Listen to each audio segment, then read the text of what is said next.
L'hydroélectricité. Là où le courant passe. Au XIXe siècle, on trouve dans le parc Woodyat une manufacture de laine, un séchoir à grains, une carderie ainsi qu'un moulin à farine. La plupart de ces bâtiments disparaissent au profit d'une usine dont la venue allait changer toute la vocation industrielle de la ville. En 1914, l'entreprise privée la Southern Canada Power, en vue de construire une usine hydroélectrique, achète la vieille centrale électrique de Drummondville et acquiert les droits sur la rivière Saint-François et le fond de terre environnant, incluant le parc Woodyat. En 1915, la Southern Canada Power remplace la digue inefficace par un nouveau barrage et construit une première centrale qui produit 19 000 chevaux vapeur. Cette électrisante initiative a effectivement permis à Drummondville d'attirer plusieurs industries. De 1922 à 1925, la Southern Canada Power érige 4 km en amont un second complexe hydroélectrique qui sera le plus puissant des 6 que possède l'entreprise. La construction de cette centrale de la chute Hemming nécessite du ciment, des milliers de verges cubes de roc et de terre, 1 million de livres d'acier de charpente et autant de briques. Les 6 turbines entrent en activité en 1925 et produisent 33 600 chevaux vapeur d'énergie. Une des principales activités de la Southern Canada Power est d'attirer de nouvelles industries et des gens dans la région qu'elle dessert.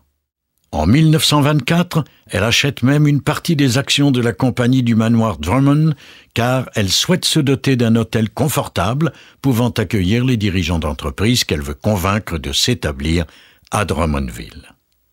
Afin d'élargir son marché et de maximiser ses ventes, elle favorise une structure industrielle orientée vers le cuir, le textile et les vêtements.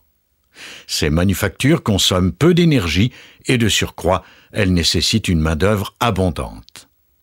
Dès le début des années 1920, après l'avènement de l'électricité, plusieurs entreprises dans le domaine du textile s'installent ici et se taillent une place de choix au cœur de la structure industrielle de Drummondville.